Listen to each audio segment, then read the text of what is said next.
Skullheims, oases where miraculous aura coalesces. Should the people make their thoughts as one, whatever they imagine, the aura shall make it so, granting blessings in times of desperation, and providing the people with fertile land and bountiful harvest. However, since time immemorial, wherever a Skullheim may be found, there will be war. The roaring lion, the noble unicorn, the matchless dragon and maiden of war, and the smiling djinn. 5 warlords suddenly appeared bearing these sigils. Over the ashes of fallen kingdoms, they lead into battle demigods of supreme strength, with the power to call upon blazing flame and mighty thunder, to heal any affliction, even death. They are known as Warlander.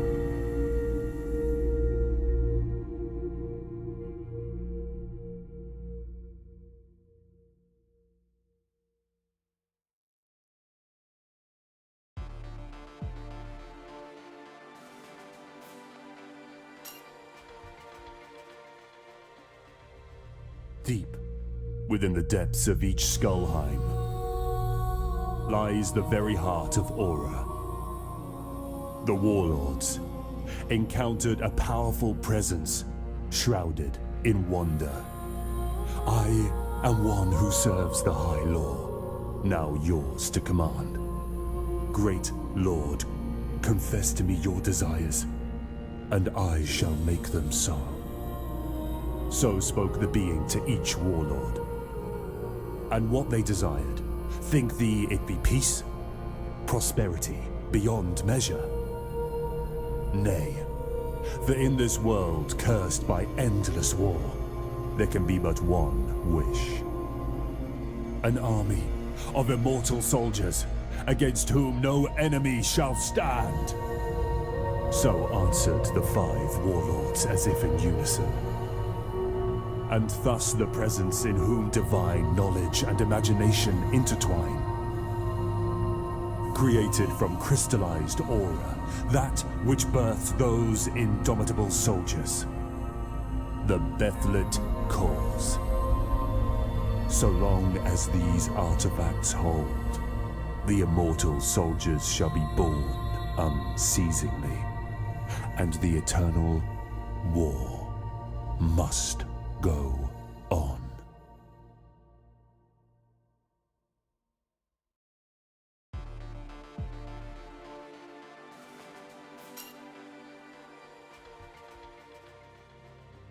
When I was yet a boy, a mysterious painting appeared unto my dreams. In my attempts to replicate its splendor, my own paintings became objects of adoration throughout the land. And replicated, I did, but with the final brushstroke came revelation.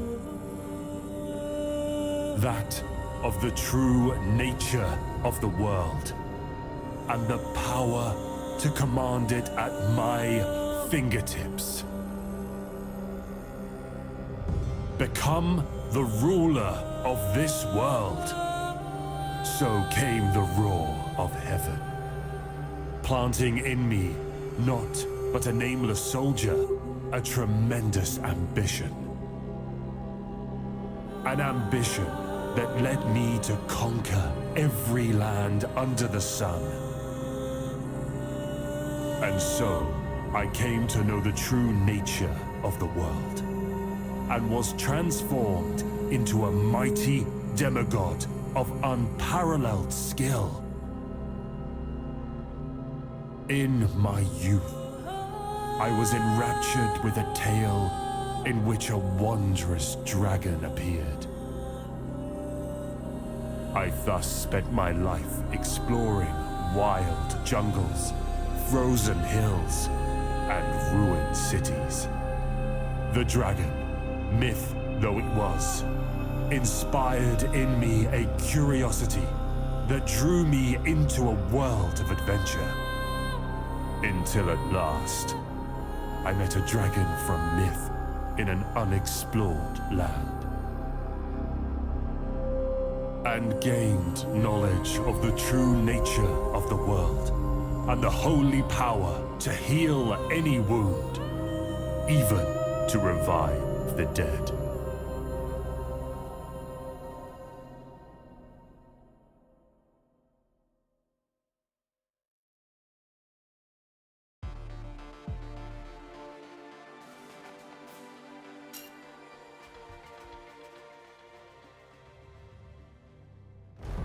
The five warlords, far from the Skullheims, in lands where aura does not flow, a war without Warlanders was waged by the five warlords.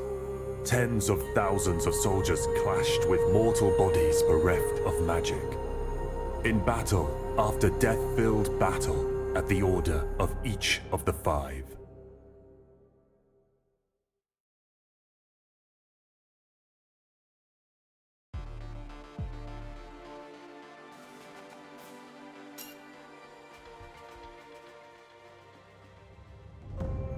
The noble unicorn, Xenon. A prodigy of falsehood even from childhood, Xenon declared himself the messenger of heaven and spoke before the remnants of fallen countries. Evil encroaches upon us.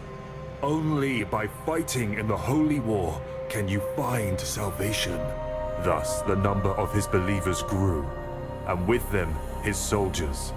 Xenon's strength grew and grew until he led a mighty army of fanatical followers.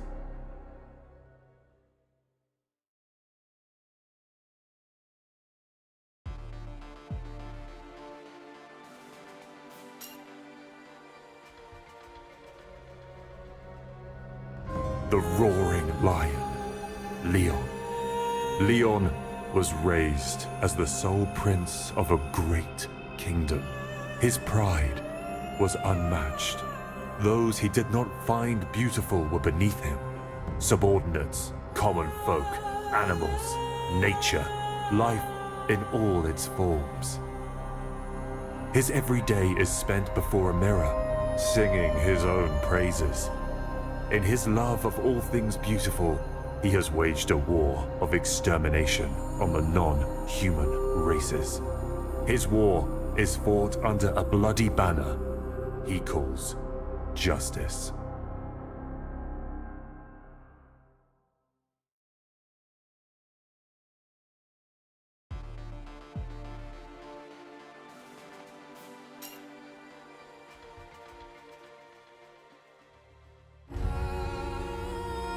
The War Maiden, Leia, daughter of a chieftain who ruled in the northern lands.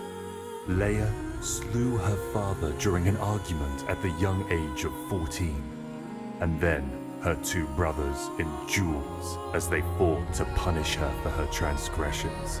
Her bloodthirst is insatiable. For the War Maiden, war is not a means to an end. It is the end. Deserters and prisoners of war are forced to play cards, betting arms and legs. Leia's soldiers fight valiantly, without fear of death. For they fear the wrath of their maiden far more than any death on the battlefield.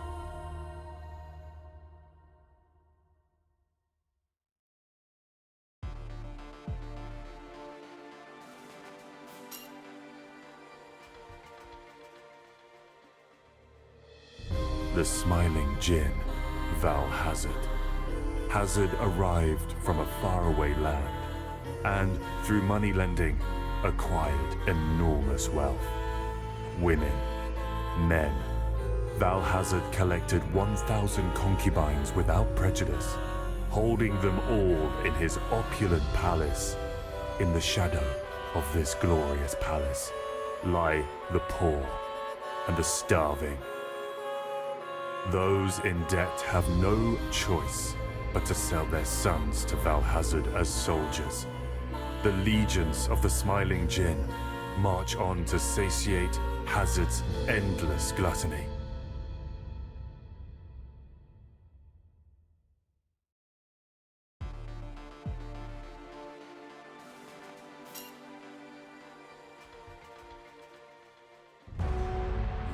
the incomparable dragon, Byron. He awakens each morning, crying in terror of his nightmares. The pain and humiliation of his childhood spent as a slave haunt him, filling his spirit with despair and hatred. He assassinated his lord and took for himself his wealth and position.